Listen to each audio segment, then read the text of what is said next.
Good evening and welcome. You're watching The Big Fight, a show that is young at 23, the oldest running debate show on Indian news television. I'm Sanket Upadhyay. This last week, we saw a lot of speeches in Parliament, the motion of thanks address by many leaders. But there were two speeches of the Parliament, of the Prime Minister, beg your pardon, and one speech of Rahul Gandhi that stood out. Rahul Gandhi chose a topic very different from what the motion of thanks address is about. He chose to speak about the alleged proximity between industrialist Gautam Adani and the Prime Minister, and the fact that he says, and he could not produce evidence or authenticate it, is what the government says. He believes that there is ample proof that the Modi government helped the industrialist Gautam Adani secure contracts and thus helping him in his business. On the other hand, the Prime Minister's speech was more of a comparison between the development work or the lack of it, according to him, during the UPA days, that decade which the Prime Minister calls the lost decade, and a lekha jhoka, if you were, of his 9 years, which he chooses to call the India decade. It is very clear that in the run-up to 2024, by the way, less than 400 days are left for the big electoral contest in 2024, both these parties and their leaders have their narrative set. So on The Big Fight tonight, the question that we are going to ask is this: whose narrative is going to win in 2024? So let us begin The Big Fight. I would like to introduce Tavleen Singh, columnist and author; Neerja Chaudhary, senior journalist; Ashutosh is a senior journalist and a political analyst; Smita Prakash, editor of the ANI. Thank you very much for joining us. Nilanjan Mukhopadhyay, senior journalist in the studio with me; and Hindol Sengupta, historian and an author. Thank you very much. We begin with what we call is the first punch, where each of you get 1 minute of time for your opening comments. So Hindol will begin with you. Your time starts now. Thanks, Ankit. I do believe that in 2024, 400 days is a long, long time. I don't think the question about alleged, association between the Prime Minister and Gautam Adani is an issue on which an election can be fought in 2024. I think in 2024, the election will be fought on one fundamental issue, and that issue is: has delivery of goods of governance happened on the ground, and who are the beneficiaries of that goods of governance? Remember, if the world goes into a recession by the end of this year, that recession and its aftermath will essentially impact the 2024 elections, and therefore people will be far more concerned about what are the economic and other benefits, welfare benefits, that they have received, are receiving at that point, and are likely to receive. And the people and the party which actually can showcase that they have done the most in delivering these goods of governance and deliver this welfare is the party that is likely to have an upper hand. Okay, Nilanjan.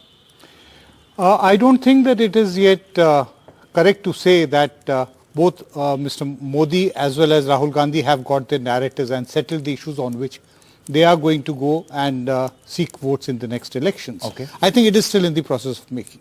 So let us look at what are the issues which are being flagged by them. Let's look at what Rahul Gandhi flagged. Very fine, you talked about his allegations about the nexus between Mr. Gautam Adani and the Prime Minister. But prior to that, he said he also raised three issues. He talked about very specifically unemployment, he talked about inflation, and he talked about what he said Kisan-related issues, farmer-related issues. In between, he also brought in the issue of those youth who have not been able to get enrollment into army and have been forced to go into by the Agnipath scheme. So that's also, which he says is important. Plus, there will be several other issues which come up. So I do not think that this next election is going to be fought by the Congress party or any of the other opposition parties purely on the basis of alleged proximity between the Prime Minister and a group of industrialists, Mr. Gautam Adani specifically. There's also name of the Ambanis coming up. That's not really, crony capitalism is not going to be the only charge. It definitely is going to be part of the campaign. Tavleen Singh. Yeah, I listened to the speeches, and what worried me about them was, particularly with the Prime Minister, was that he sounded as though he was making an election speech, at a rally. And in Parliament, you're supposed to be able to engage with the other side. And that is what has been missing actually for a very long time. So I would have liked to see him engage. But I don't think that it was right for Rahul Gandhi to go on and on about Mr. Ambani, because let's not forget Mr. Quattrochi, who was, in the case of Mr. Ambani, no links have been proven. In the case of Mr. Quattrochi, links were proven. I believe you're talking about Mr. Adani. Not Adani, Ambani. sorry. But, and Mr. Quattrochi, the Congress party has never answered on how the best friends of Sonia Gandhi suddenly got money from Bofors. Okay, so that's one. So I would have liked engagement. As far as the narrative is concerned, you don't need a narrative from Mr. Modi. I'm in a village and, I was here a month ago and the Jal Jeevan mission is now already here laying pipes for water to come to the houses. They say by the end of March, this village, which has never had water, is going to get water. That is the story of the next election. Modi didn't need to do all that chest thumping and all that, because already the people know that there has been delivery of sanitation. Interesting that you say that. Yeah, because the Prime Minister also spoke about how he has been insulated from the criticism of the opposition, where he says that the people are my kavach. Now, whether that will work or not will be very interesting to see. Tavleen Singh feels that obviously it is working on the ground, so he need not enter into this, political theatre, if you were. Ashutosh, your opening comments.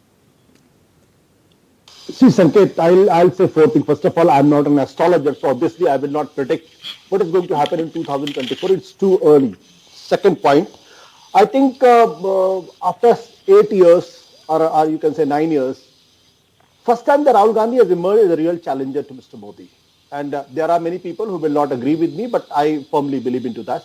Because in the last 4 months has completely transformed Rahul Gandhi. And that can be a matter of worry for Mr. Narendra Modi. The point number 3, I think first time I had seen Mr. Modi very rattled. He's very, very rattled. I think the speech of Rahul Gandhi has certainly gone under his skin.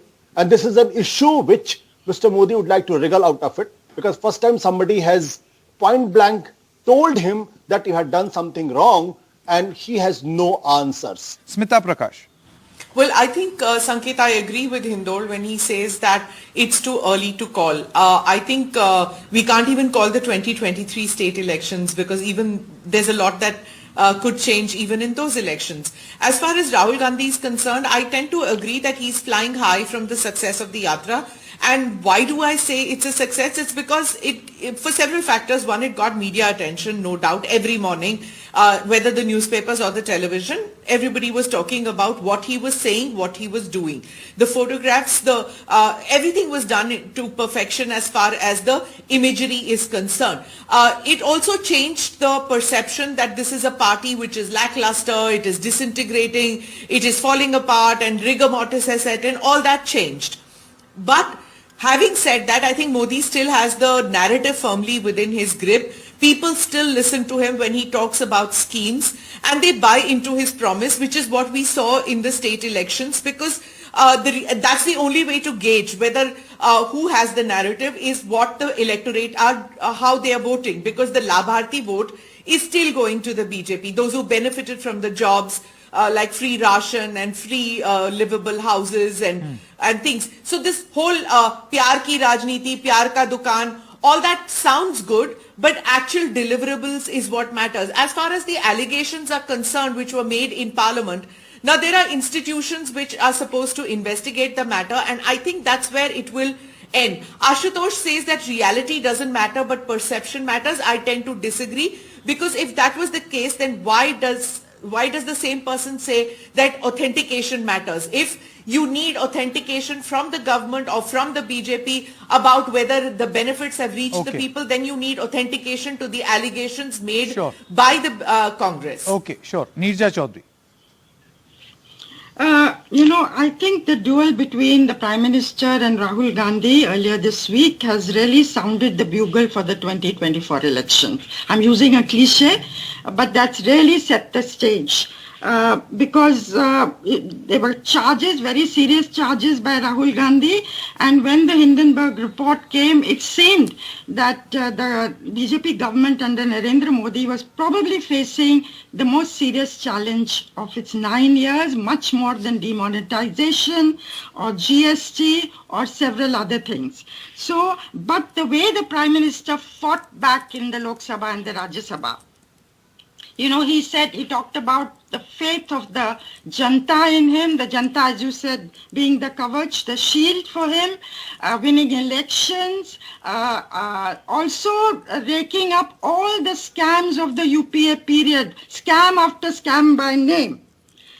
So I think that is going to be the strategy, or the seeds of the strategy that the Prime Minister, of course, they have many things up their sleeves. There'll be the opening of Parliament, there's the G20 summit in September around which a hype is going to be created. There's going a to be the Ram opening temple of the in January 24. Ram temple in January, absolutely. And it's already become a Rahul versus Modi fight. And that has, that also has problems implicit in it. Okay. So the real question is going to be, will this Adani affair be converted into a message that can be understood I'll by tell the you man what, on just the street? taking off from where Neerja ji is leaving, Nilanjan, you see I asked this question of the former INB minister, Mr. Prakash Javadekar, and he said that if you talk about narratives, there was the Rafale narrative for the Congress party, there was the Pegasus narrative, right? And all these things failed, right? It did not materialize on the ground.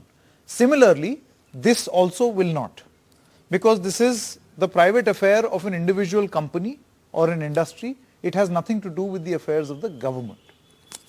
And that will never be a political issue, especially in the run-up to 2024. Very difficult to say whether this issue is actually going to become a very emotional issue with the people or not. You know, there is something very paradoxical in this entire issue. One is that politically the BJP has been campaigning against dynastic parties. Yeah.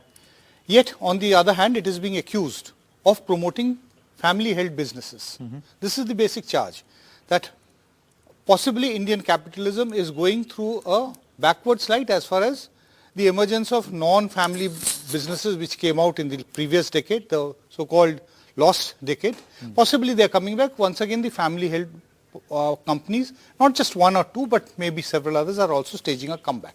So there is a paradox on that. You know, this other issue of that Suraksha Kavach which you said, you know, I have, as an analyst, I have a very strong disagreement with this coinage. It reminded me very frankly of the famous Shashi Kapoor dialogue from Diwar, Mere paas maa hai. You shut up, you cannot say anything. Because I have the mandate with me, because I have my mother with me. Mother is standing with me. People are standing with me. That does not mean people are standing with you, fair enough. You're getting elected into government. But that does not mean that it takes away the right of the opposition to flag questions and be critical of you and your policies. I think, you know... But Nilanjan, they are in any case doing it. No. Who has stopped them from doing it? No. Are you referring to the the fact that remarks were expunged? No, this is the process by which you are trying to delegitimize the voice of the opposition. As far as being expunged is concerned, you know, I seriously think that this business should stop, because in today's technological world... Expunging remarks. Expunging remarks. You know, it's simply not possible, because it's the statement has, after it has been made once, is there for everyone to take it, you know, and keep on repeating it. We will write about it. You will say that you're not entitled to write it. I will not go and source it to a Lok Sabha. I may not find it in the Lok Sabha proceedings. But you'll quote someone else's thing. I may find it in your tweet. You have not been able to delete it. So then the blame comes on you that Sanket Upadhyay is spreading, you know, something which has already been expunged. Expunging in this day and age does not work. I think it can possibly become counterproductive to the government. Okay. This is what I think. Smita Prakash, would you like to weigh in? Do you think expunging of remarks of opposition leaders was not a wise thing to do? I think it's outdated, this thing of expunging. It's such a last century thing to do, because even the word. everything is live telecast, everything is live tweeted, it's on Insta, it's on Facebook. So now are you going to tell millions of people who are using social media to sit and erase everything out? So these are outdated measures. I think it should be done away with. What is being said is said. It should be part of the parliamentary procedure. So I think there should be a change. They should live with the times. Okay, Hindol, while we've discussed it, would you want to add to the word expunge and its relevance, or No, I mean, should we move ahead? I broadly, I think we should move ahead. I broadly agree with what Smita is saying, that, and what Nilanjan is saying.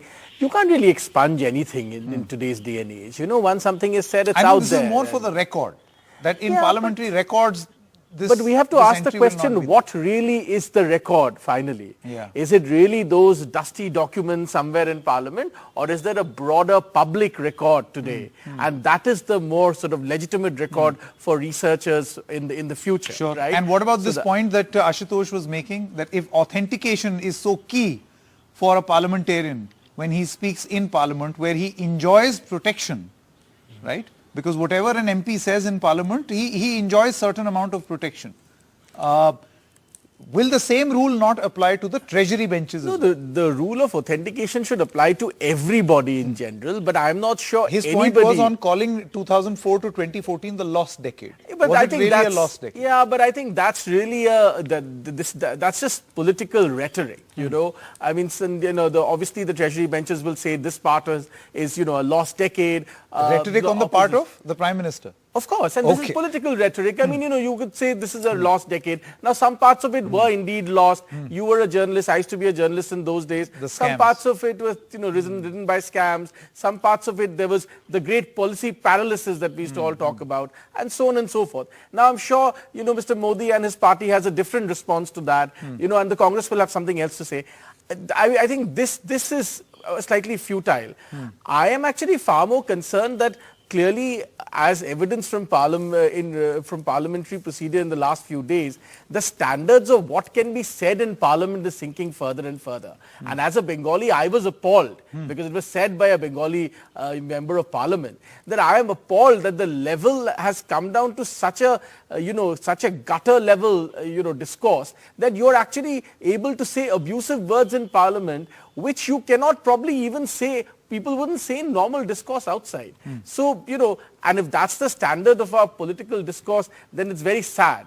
Like Bengal politics was always violent, but certainly Bengal politics was never this abusive.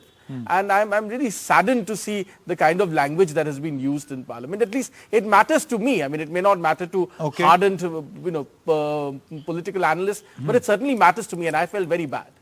Okay. Ashutosh, the point on authentication. The issue is not the unfortunate party, the issue is not the content, issue is the intent. See, first time I had seen in my last 30 years of journalism that chairman was speaking more than the leader of opposition. And I think the retort should come from the treasury bench and not from the chairman. And sometimes when you occupy the high constitutional post, you have to transcend the party politics. But that was not the case. So and that's most unfortunate part is that chairman was obstructing so much that the leader of opposition has to tell him that should I learn from you how to speak. I think that's the lowest point in Indian parliamentary history. That leader of opposition, somebody who is speaking in the parliament, has got such a huge experience, and the person occupying the seat of chairmanship also has got a huge experience, and both of them are fighting like nobody's business. So what I am saying is that it's not about the issue of expunging. The issue is why it has been expunged. Why it has been expunged? Is it because that the government also want opposition to speak whatever they want to speak? Or the parliament also wants that opposition should speak what the government wants? That's the dangerous part of it. Because this is happening outside the parliament. Anybody who is speaking against the government, he's sent behind the bar, or he has to face the consequences. If parliamentarians has got certain doubt, they can't raise it outside because there's a defamatory law. If the doubt cannot be expressed within the parliament, where will he express? So parliament, that's why there is certain immunity if he speaks inside the parliament. And it is because parliament is supreme, parliament is sovereign, and the MPs are part of that sovereignty. If they are not, if they are being So even if we were to what dehyphenate want. elections narrative and what was said in Parliament, say for instance by Rahul Gandhi, Tavleen Singh, should Rahul Gandhi not have a right to say whatever he wants and then seek a reply from the government, whatever the factual position is, rather than those remarks itself being removed and thus not creating a need for the government to explain? Yeah, actually, that's what I was trying to say in the beginning in my first comment. Yeah. That there used to be engagement in Parliament. The whole point about Parliament is it's not an election rally. You know, and it's actually the responsibility of the government to make sure that they answer the opposition in a civilized way so that you can have a civilized debate. I can't remember the last time I've heard a debate in Parliament. All you get is some political leader banging on about either his achievements or somebody else's failures. That's not what Parliament is for. Parliament is to raise the issues that concern the people. And, you know, and they're supposed to do that in a way that it sounds like a debate. But if you're going to be, you know, either thumping your own chest and saying how well you've done or pointing fingers at the other guy and saying you're useless, that isn't a debate. So actually that worries me much more than this business of expunging and, you know, authentication and all that. That to me is really not important. What is important is that Parliament is not being used for debate. Smita Prakash, would you want to weigh in here?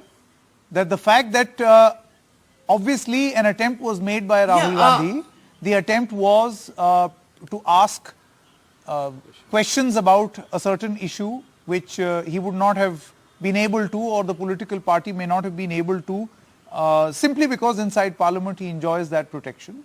And those remarks were removed.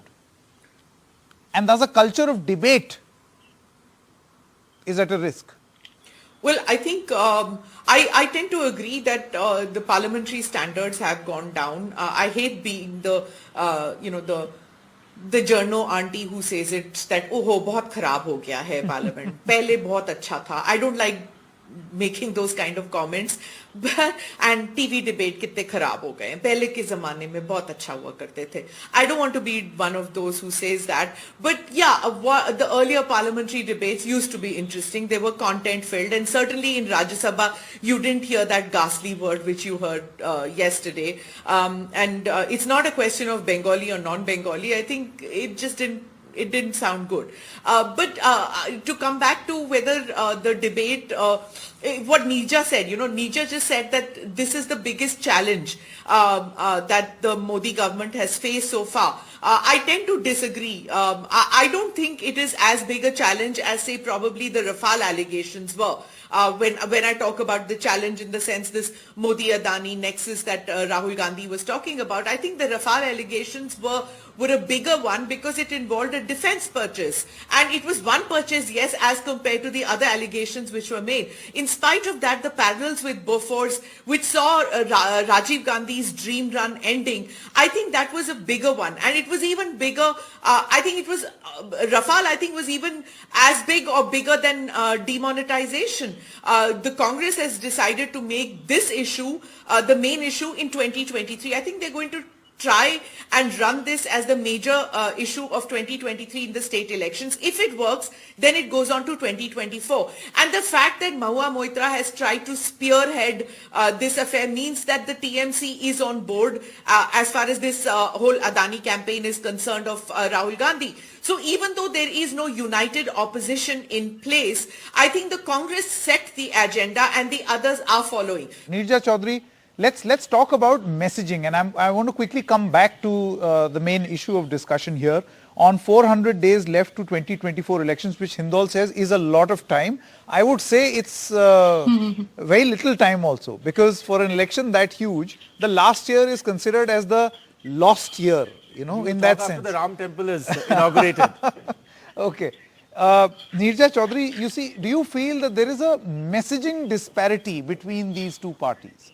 Where you have Rahul Gandhi, of course, his Congress party, limited resources, limited mandate, and he's up against this huge, massive, gigantic political opponent called Narendra Modi, who has the infrastructure, the money muscle, the mandates.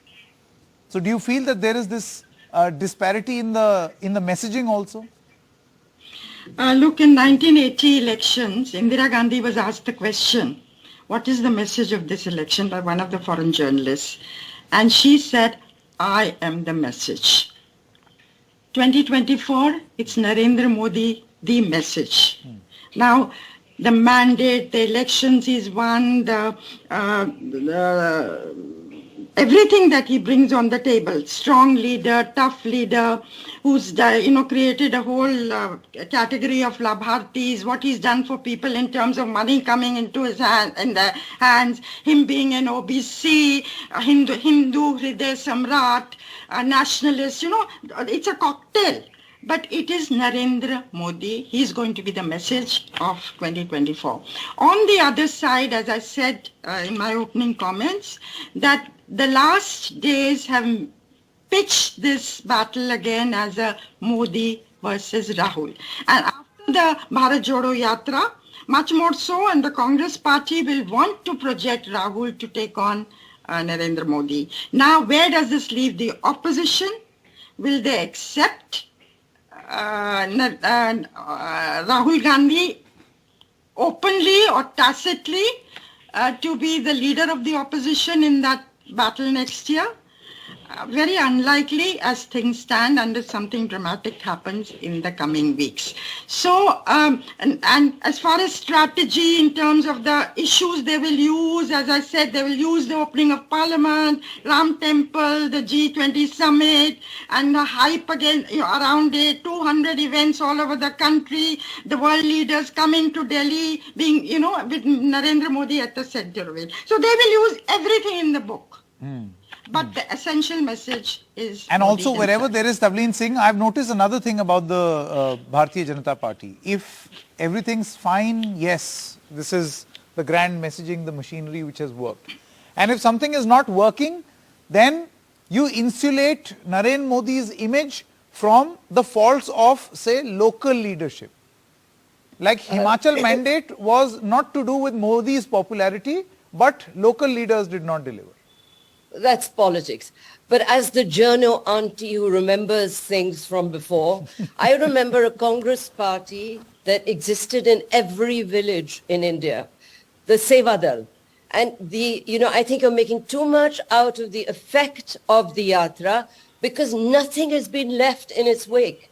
If wherever Rahul Gandhi had gone, he had set up a little group of people who would take on the challenge of facing an electoral gargantuan, then it would make sense. But the yatra is over. What's happening after it? What, have they set up little cells in the villages, etc.?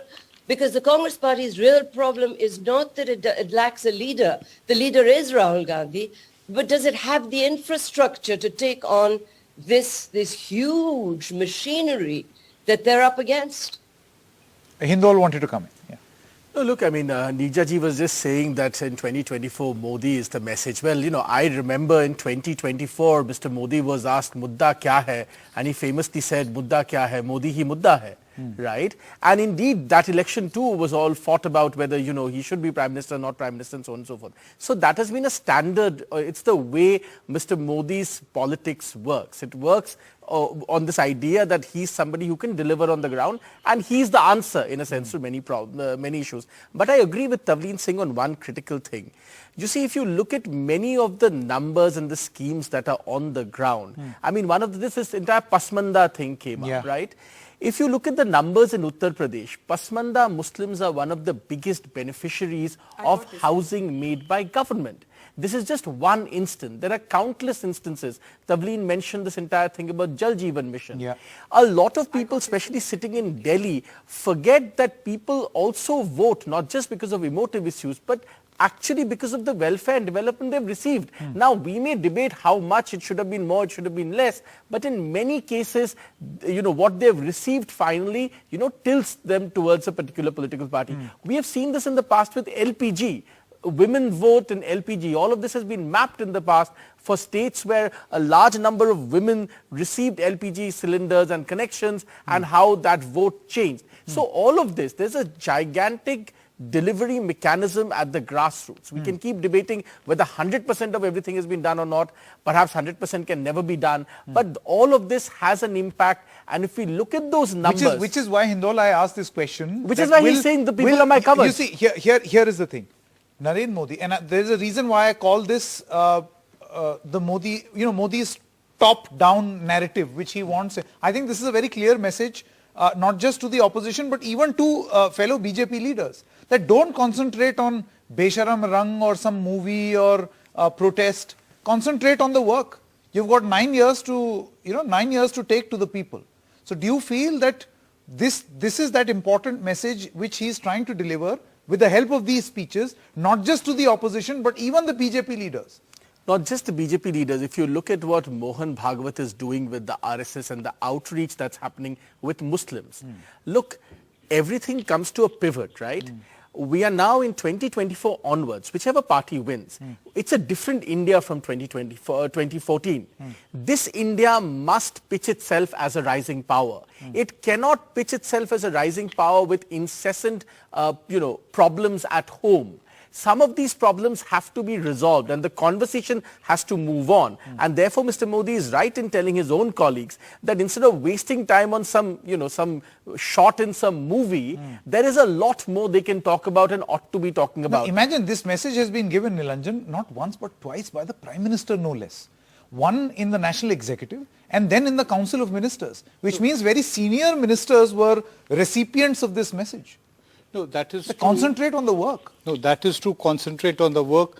But I want to come to you, come on that point a bit later. Two points which I want to respond. First, what Nirja was talking about, the Congress and the other opposition parties. Now, 23, we know that there are very important assembly elections. I think it's very crucial for the Congress to win Karnataka. It is very important for them to regain Madhya Pradesh, retain Rajasthan and Chhattisgarh. They already are in retain. Retain. Regain Madhya Pradesh, retain Chhattisgarh. No, they are a government in Madhya Pradesh. No, Congress is not the government. You're talking about the Congress. The Congress. Yeah, okay. And for the Congress, for it to retain Chhattisgarh and Rajasthan. So the moment they are able to, then it's going to be that the Congress is back in business and people will say कि Rahul का सिक्का चलने लगा है. That's the But kind I of hope way. You remember 2018. Where Sikka was working in the states. 2018 is a different case because of Pulwama. Let's not talk about suddenly an unforeseen situation of that kind prior to that.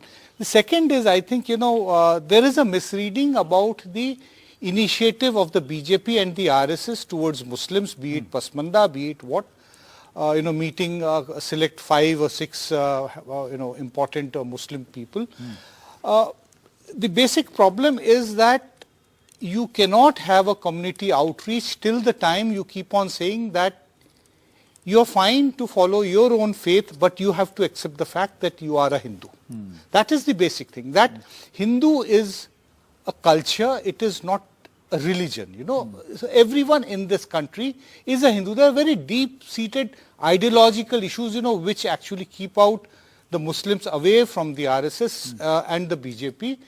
The other fact is that you have a fringe element. You have a people who will keep on flagging issues like Besharam Rang or even, we have had numerous amount of vigilante attacks. The people who get attacked are the very ones who are on the fringe of Muslim society. It is not those 5 people who will get attacked the first time Muslims have to be targeted by a mob. It is going to be the people who are actually out with the daily, thela to earn the daily livelihood. We saw what happened in Delhi during the riots, which were the people who were actually, losing out on their bread and butter. So I don't think Muslim outreach is something that even the BJP is looking at. It might be very good to, for a good talking point, but beyond that, nothing more. Okay. Smita Prakash, I think, wanted to come in and then Ashutosh. Yes, Ashutosh, I'll come to you.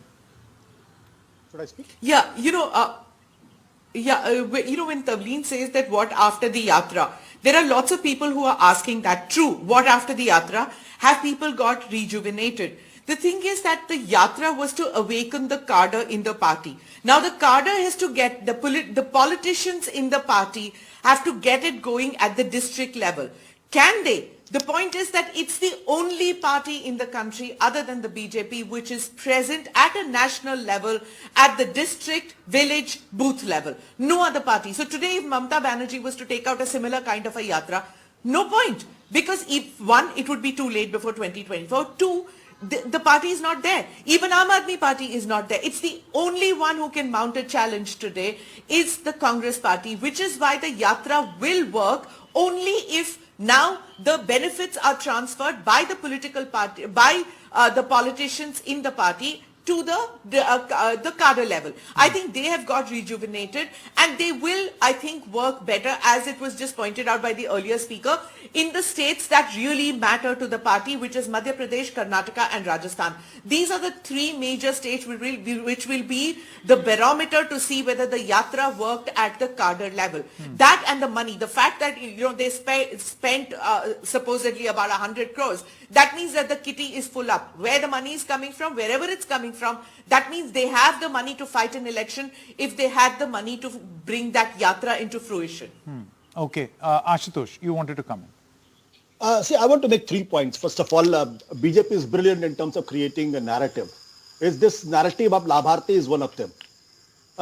As if the only government which has been working since 2014 about the roads, about electricity is only Mr. Modi and no other government has done anything.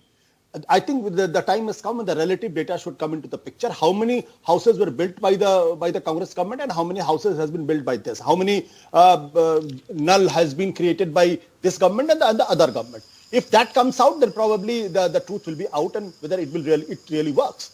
The fact of the matter is that they are trying to tell us that the price rise is no issue in this country. They are trying to tell us that the income of every individual, which has come down by 9% since 2014 to 2022, is of no use. Unemployment, which has risen, which has broken all records, has no use. And the World Bank has given a report that 7 crore people has become unemployed and has gone under the poverty line. 5.6 crore belongs to the India, that is 80%. That has no use. The 5 crore people from the urban center has gone to the rural center without any job. That has no role. So Labharti will work, but these things will not work. I don't buy this argument because this is all a part of a bigger narrative. Second point is, I think this is about the Congress thing. People forget that in 1967, the Congress used to get more than 45% vote share and inconsistently in every election nationally. But what happened? When the splinter group, they got together, Congress lost in 9 states. In 1977, again, there were splinters group and Congress was a behemoth.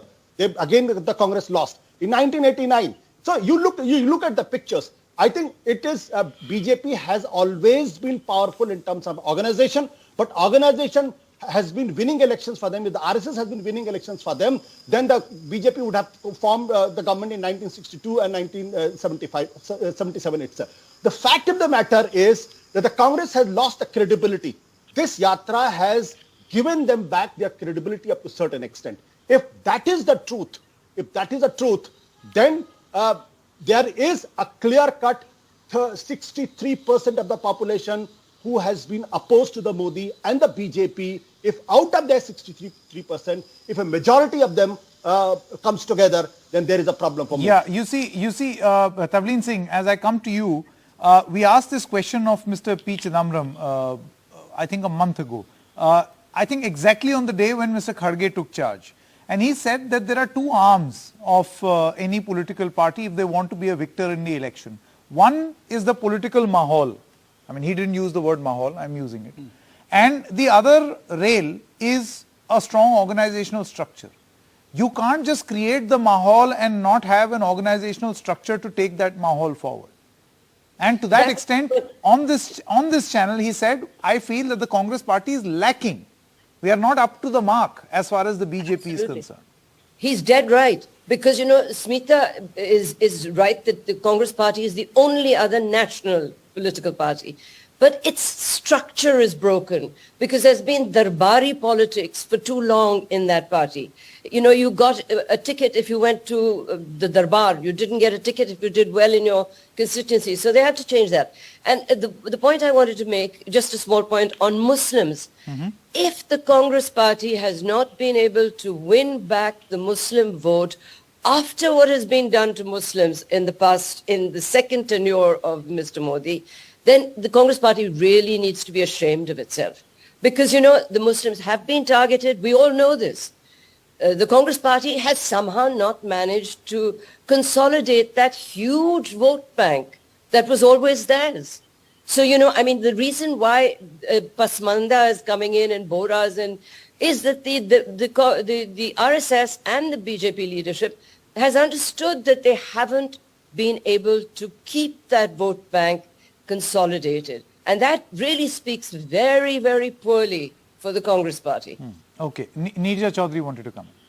I just want to make a couple of comments on this Muslim bit. You know, the Prime Minister's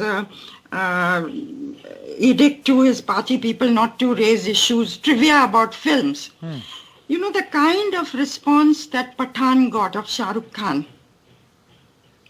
I think, and the Prime Minister has his pulse, you know, there's nobody else who reads the pulse of the people as well as Prime Minister Modi. I think somewhere talking to people, one gets a sense that people felt the way his son had been targeted, there was slight, you know, there was a sympathy for that, and people felt bahut zyada ho gaya. And I feel somewhere people wanted to compensate. Of course, the theme of the film was also nationalistic, about a raw agent and so on. But I think there was an underlying sympathy also. There is a group there. Is there a group there, I asked this question, that is now feeling a little bit uncomfortable with the kind of contention that's getting built up in politics? That's one, you know, it's a question I throw out there. The second thing, the point I want to make is about the Congress party. For Rahul Gandhi, even if he enthused his party cadre, number one, even if he gave new heart to his supporters, after all, 120 million people voted for the Congress party in 2019. If he gave new heart to these people, that is a very good beginning to make. For a party, you know, its organization has been really, as everybody else has pointed out, is virtually decimated. He's got to start somewhere. And one somehow gets the feeling, is he playing for 2029 rather than 2024? Okay. Okay. Yeah, Nilanjan. You know, I think that there are two biggest... Playing for 2029 is... No, I mean, Neerja Chaudhary, you've already written Rahul Gandhi off for this election. You know, we 400 days if he wants, he can prepare.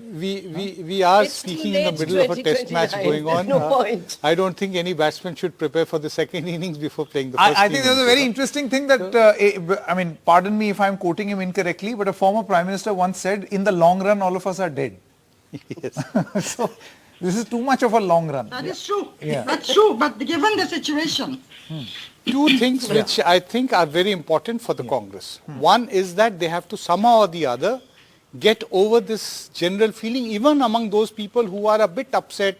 Neerja was talking about, let me remind everybody, Amitabh Bachchan was also very upset and he raised very important issues which possibly caused tremendous amount of discomfort within the regime just in the last days of December. Yes, at the Kolkata Festival. At the Kolkata Festival. You know, the place and what he said, where he said and why he said is very important, which needs to be decoded. So there is definitely a certain Do you think that course correction has been initiated right now? Then let's let's talk about course correction is a very big thing, because till the time you actually defang the fringe, it's not going to work. You're basically doing it for record. You can first start by sensitizing your own. No, if the party cadre doesn't do it. We can talk about an hour in the last 8.5 years, the number of times that course correction has been attempted, right from the time when the lynching started on suspicion of carrying beef. You know, even at that point, Mr. Modi also and Mohan Bhagwat had made statements. But then what happened? Did it put these vigilante attacks? No, it did not. No, it didn't. Even the hate speech has not stopped. So what I am saying is that the Congress has to overcome the Stina factor. There is no alternative. People who are even critical of this government say, lekin koi hai nahi.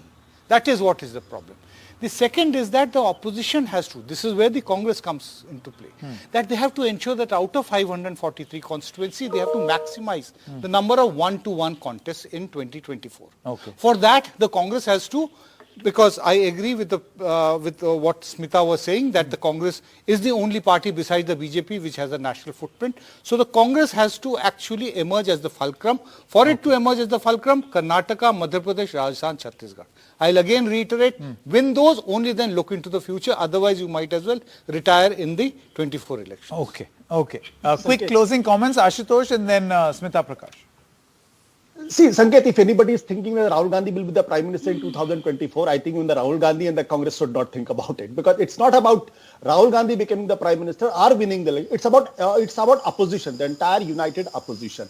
If Congress can get more than 100, I think No, my question, Ashutosh, very quickly, let me just remind you of the topic. I'm saying that when you take a strong message, when you raise it in Parliament, obviously the intention is to let the people also hear that message. So in that context, do you feel this message is going to set the Congress party's political narrative? Or will be one key factor of the political narrative that the Congress will set? And will it work? Of course. In the last 4-5 months, Congress has successfully created a parallel narrative to Narendra Modi or the BJP, the RSS narrative. With the yatra. So one point where I disagree with Nilanjan is it's not the defang. It's not the one has to do that defang the fringe. One has to defang the core. The problem is with the core, not with the fringe. How can in Karnataka party BJP president is talking about the love jihad is more important issue than the null and nalka and sarak. This is the man who has been talking about bad about the Gandhi. The man in Kathua who was standing with the rapist on the road fighting, agitating. That man has been promoted in the party itself. So where is the core? Where is the fringe? And the Nupur Sharma is not fringe. Was not fringe. Naveen Kumar was not fringe. They were core. So problem is with the core. When Kabristan and Samsan is discussed, that is core. Which is why, Smita Prakash, my final question to you, do you feel that this setting of narrative and fixing narrative exercise has begun right now? And it's an uphill task for both the Prime Minister and Rahul Gandhi. For Rahul Gandhi to take the message down to the very last, last mile delivery in his, as you say, broken system, but still a system nonetheless. And for the Prime Minister to convince many people within his own party who have chosen a shortcut rather than going the hard way. Look, Sanket, when I began, I said that the yatra was a successful one. Why? Because of two things: perception, I said, and the media attention. But was it successful as far as a narrative is concerned from Rahul Gandhi? I don't think so, because you got fractured narratives coming in wherever he was going through different states. What was the messaging? Was it pyar ki rajniti? That's not going to click with the people. Pyar pyar, pyar ki dukaan.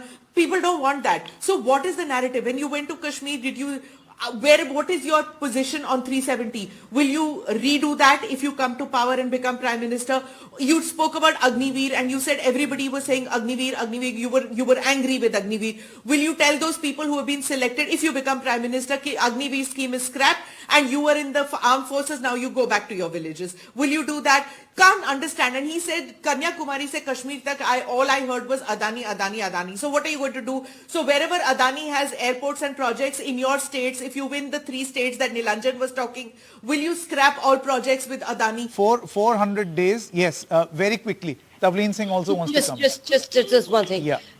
If Rahul Gandhi wants to, if I were advising him, I would tell him to really build up that connection with the Muslims and to stop talking like an old-fashioned communist when it comes to the economy. Because, his economic ideas are really out to lunch. Okay. Yeah. Okay. If Rahul Gandhi is going to build with the Muslims, then the Rahul Gandhi had it.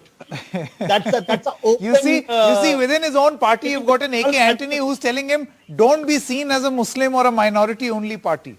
You have to reach out to the majority community. Anyway, 400 exciting days left. 400 more exciting days left. Whose narrative and how these narratives are going to be built and how effective will they be? we'll keep debating more on the big fight. Thank you very much for joining us. Time for a short break at this point.